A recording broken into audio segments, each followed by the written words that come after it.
সম্মানিত viewers, Netanyahu এখন তুরস্কের সাথে একটি সংঘাত তৈরি করতে যাচ্ছে এবং এর কারণটা হলো ভিন্ন। ইসরায়েলে সাধারণ নির্বাচন খুব সামনেই। ইসরায়েলে নেতানিয়াহুর যে প্রতিদ্বন্দ্বী নির্বাচনে তার নাম নাফতালি বেনেট। নাফতালি বেনেট একজন তুখোড় রাজনীতিবিদ এবং সবচেয়ে বড় কথা হলো এই ইসরায়েলের প্রাক্তন প্রধানমন্ত্রী। তার একটি রাজনৈতিক খুঁটি আছে এবং এটা বেশ শক্ত। নেতানিয়াহু বিভিন্ন কারণে, বিশেষ করে ইরান যুদ্ধের কারণে অনেক বিতর্কিত এবং গাজার গণহত্যা নিয়েও অনেক বিতর্কিত। ইসরায়েলিদের মধ্যে যারা মধ্যপন্থী তারা নেতানিয়াহুকে পছন্দ করছে না। সেটা হলো নাফতালি বেনেটের ভোট ব্যাংক। তাই এখন নেতানিয়াহু তুরস্ককে টার্গেট করছে এবং ইসরায়েলি জনগণকে বোঝাতে চাচ্ছে যে তুরস্ক হলো এখন সবচেয়ে বড় শত্রু ইসরায়েলের। এখন ইরানের সাথে শত্রুতা করে আর টিকতে পারেনি, ইরানের সাথে যুদ্ধ করেও আর কোনো ফল আদায় করতে পারেনি এবং অনেকেই মনে করে যে ইরানের সাথে ইসরায়েলের যে যুদ্ধ করেছে নেতানিয়াহু তাতে লাভের চেয়ে অনেক বেশি ক্ষতি হয়েছে, কারণ ইসরায়েল প্রকৃত অর্থে ইরানের সাথে যুদ্ধে জিততে পারেনি, এটা পরিষ্কার। তাই এখন তুরস্ককে টার্গেট করে বলছে তুরস্ক হলো ইসরায়েলের এখন সবচেয়ে বড় শত্রু। প্রশ্নটা হলো এইটার উপরেই ভিত্তি করে নেতানিয়াহু অর্ডার দিয়েছে এয়ারফোর্সকে, অর্থাৎ ইসরায়েলের এয়ারফোর্সকে, যে সিরিয়াতে গত মঙ্গলবারে যে সিরিয়াতে তুরস্কের যে বিমান ঘাঁটি রয়েছে, সামরিক বিমান ঘাঁটি, সেটাতে আক্রমণ করেছে। এখন নেতানিয়াহু এই আক্রমণের জাস্টিফিকেশন করেছে এই বলে যে এই সিরিয়ায় অবস্থিত তুরস্কের বিমান ঘাঁটিটি ইসরায়েলের জন্য হুমকি স্বরূপ, নিরাপত্তার জন্য হুমকি স্বরূপ। তাই এটাকে এখানে রাখা যাবে না এবং সিরিয়াকে দায়ী করেছে। সিরিয়া কেন তুরস্কের এই সামরিক এয়ারবেস তার জায়গায় দিল। এখন প্রশ্ন হলো এখান থেকে যে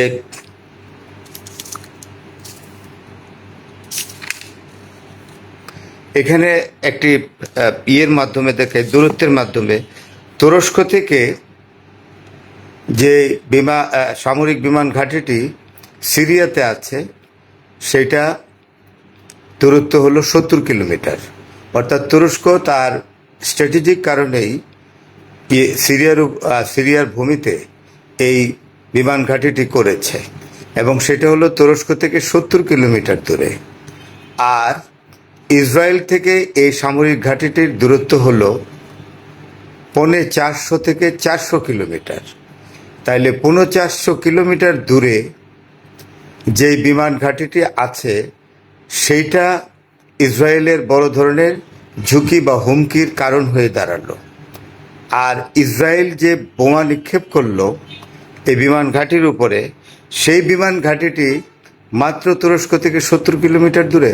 তাইলে ইসরায়েলের এই বোমা হামলাটি কি তুরস্কের জন্য মারাত্মক হুমকি না? তুরস্কের জন্য ভয়ানক হুমকি?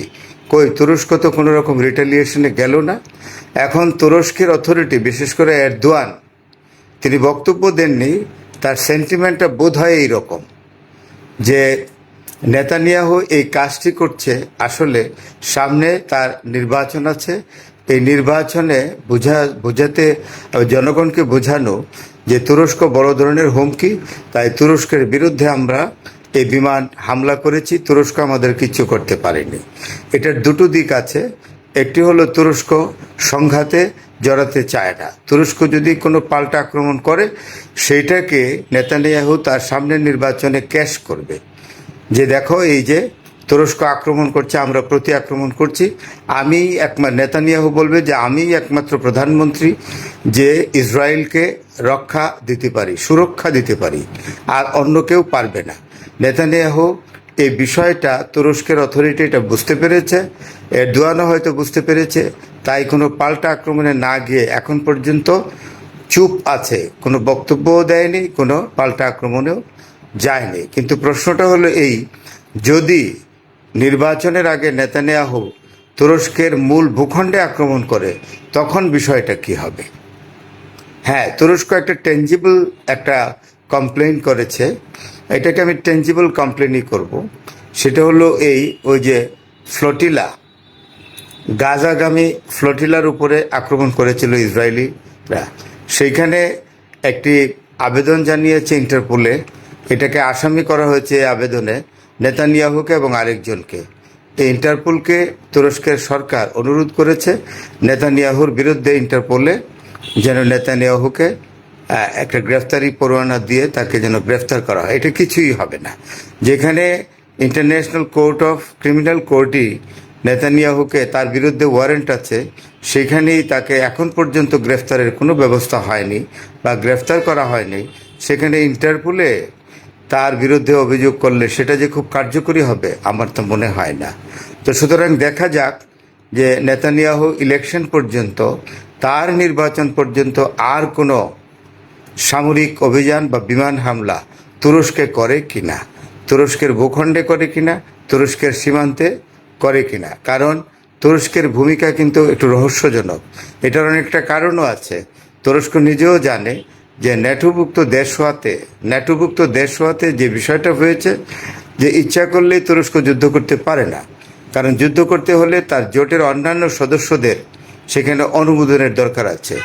ন্যাটো জোটের নেতা হলো আমেরিকা, আর ইউরোপীয় দেশগুলো অত্যন্ত প্রমিনেন্ট সদস্য। তাদের কনসেন্ট বা তাদের বক্তব্য ছাড়া, অন্তত ইসরায়েলকে তাদের কি বলা যায়, অনুমতি ছাড়া অন্তত ইসরায়েলের উপরে তুরস্ক আক্রমণ করতে পারবে না। সবচেয়ে বড় কথা হলো আমেরিকা তো নয়ই, অন্যান্য নেটোভুক্ত দেশও কিন্তু চায় না ইসরায়েলের উপরে কোনো রাষ্ট্র আক্রমণ করুক। ধন্যবাদ ভিউয়ার্স। মক্কা চুক্তি রীতিমতো তোলপাড় ফেলে দিয়েছে বিশ্বে। দর্শক, আজকে মক্কা চুক্তির প্রভাব এবং মোদি নেতানিয়াহুর ভবিষ্যৎ কর্মপন্থা নিয়ে আলোচনা করতে চাই। কিছু গুরুত্বপূর্ণ ঘটনা ঘটে গেছে মক্কা চুক্তির পরে, সেগুলো অনেকাংশে অজানা থেকে গেছে।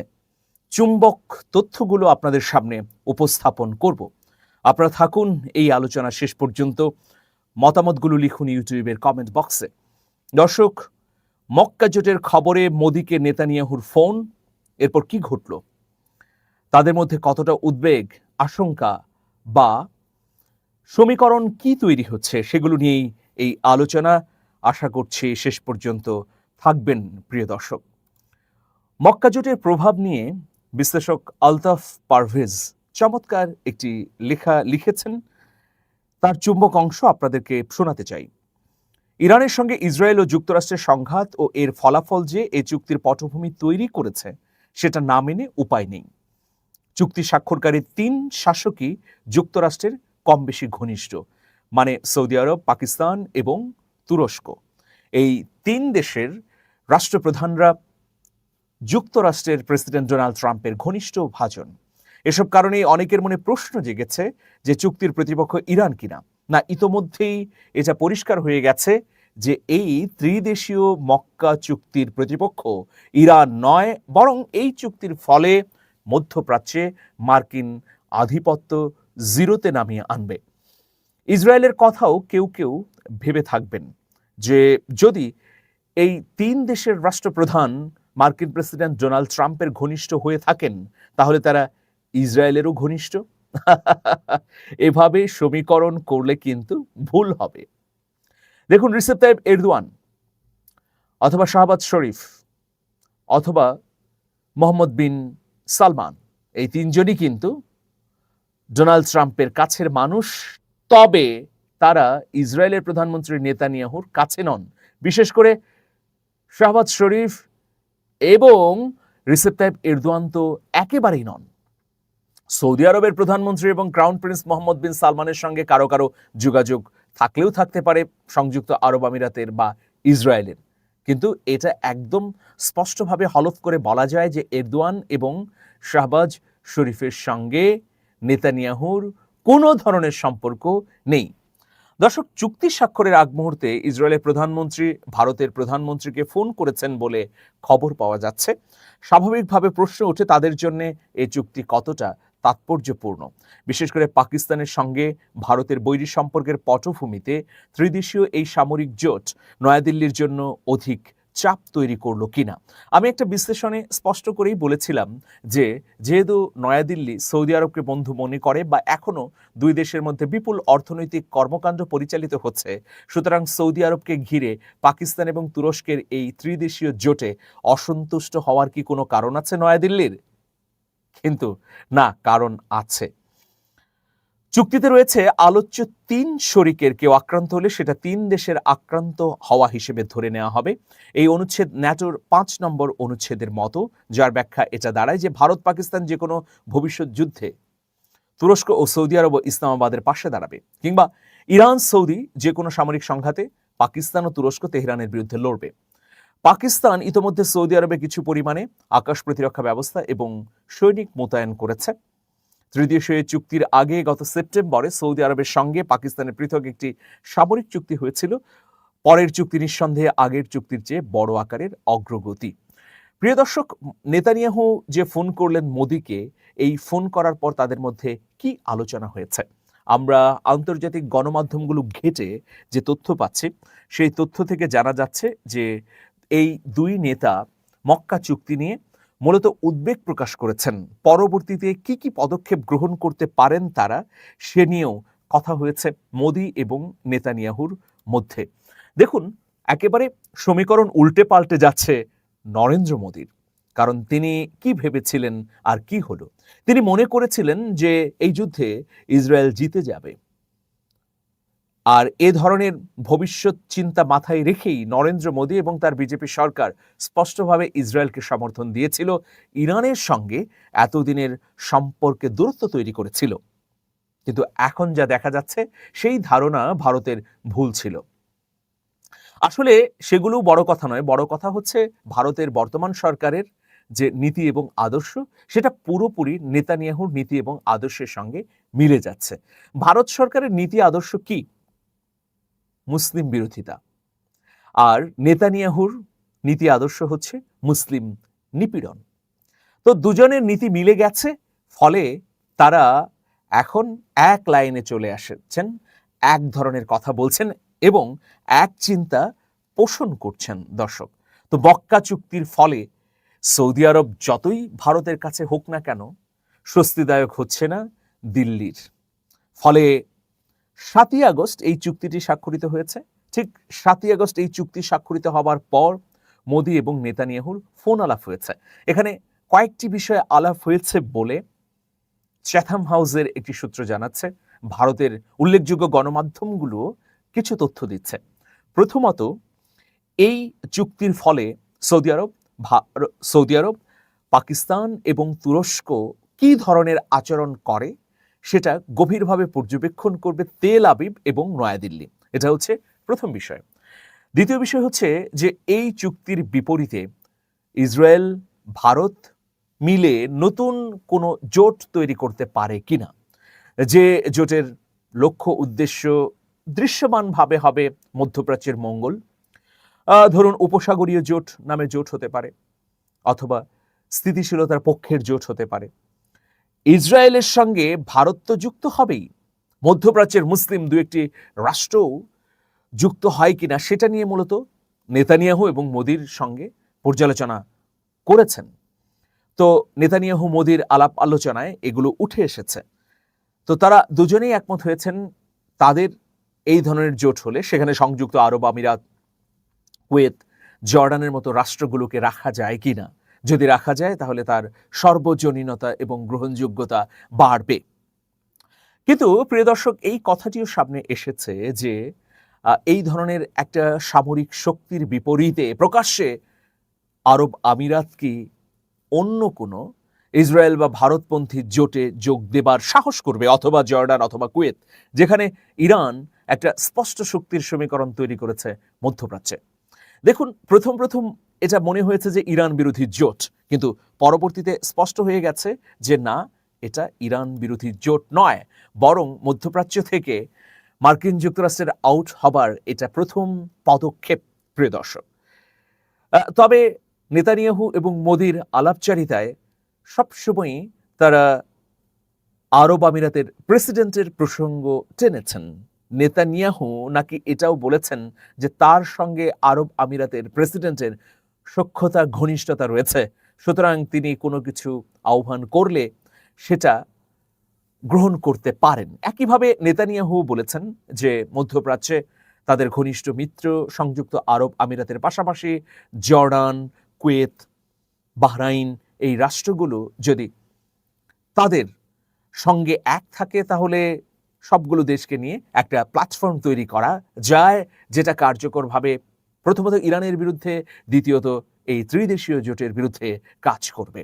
এগুলো কেবলই প্রাথমিক পর্যায়ের আলোচনা, কিন্তু আরেকটি উদ্বেগ ছড়াচ্ছে ইসরায়েল এবং ভারতের মধ্যে, বিশেষ করে ভারতের মধ্যে।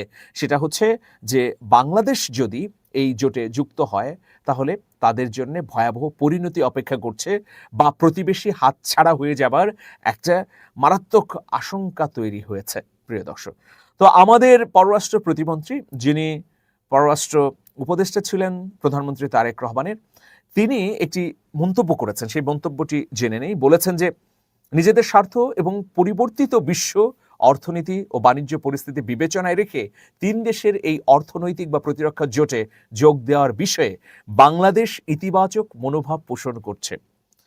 একটা সময়োপযোগী মন্তব্য। মধ্যপ্রাচ্যে বাড়তে থাকা উত্তেজনার মধ্যে গত 7 আগস্ট যে 3 দেশীয় মক্কা যৌথ প্রতিরক্ষা চুক্তি স্বাক্ষরিত হয়েছে, সেই চুক্তি অনুযায়ী অনেকে এই পরামর্শ দিচ্ছেন, বিশেষ করে আন্তর্জাতিক বিশ্লেষকরা, যে বাংলাদেশেরও যুক্ত হবার প্রয়োজন আছে। তো বাসসকে দেয়া এক সাক্ষাৎকারে পররাষ্ট্র প্রতিমন্ত্রী হুমায়ুন কবির বলেছেন, সরকার বাংলাদেশ ফার্স্ট নীতির আওতায় জাতীয় স্বার্থকে অগ্রাধিকার দিয়ে একটি ভারসাম্যপূর্ণ পররাষ্ট্র নীতি বজায় রেখেছে। তিনি আরও উল্লেখ করেছেন যে সাধারণ কূটনীতির যোগাযোগের অংশ হিসেবে বাংলাদেশ পাকিস্তানের সঙ্গে বাণিজ্যিক সম্পর্ক ও দ্বিপাক্ষিক জনসম্পৃক্ততা বৃদ্ধির উপর জোর দিয়ে কার্যকর সম্পর্ক জোরদার করেছে। তিনি এটাও বলেছেন যে এই 3 দেশের সঙ্গে যদি বাংলাদেশ যুক্ত হয় তাহলে বাংলাদেশ কতটা লাভবান হবে সেটি এখন খতিয়ে দেখা হচ্ছে।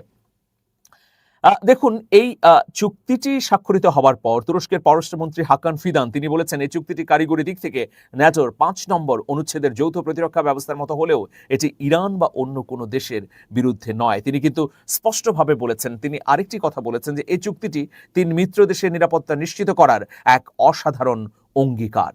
অন্যদিকে পাকিস্তানের উপপ্রধানমন্ত্রী পররাষ্ট্রমন্ত্রী ইসাকদার বলেছেন, চুক্তির মূলনীতিগুলো মেনে চলতে প্রস্তুত এমন সব দেশের সঙ্গে মক্কা চুক্তির দ্বার উন্মুক্ত রয়েছে।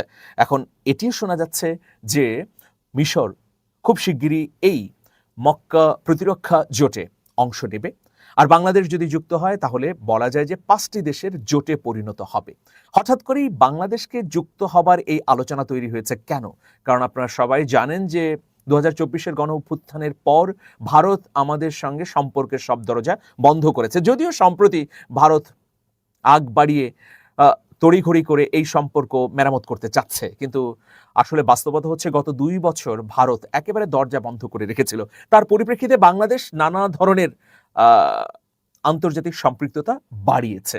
ফলে ভারতের উদ্বেগ হচ্ছে এখন বাংলাদেশ যদি এই ধরনের বৈশ্বিক কোনো জোটে যায় তাহলে তাদের এতদিনের চেনা পরিচিত অনুগত প্রতিবেশী একেবারে হাতছাড়া হয়ে যাবে। দর্শক, আপনাদের মতামতগুলো লিখুন।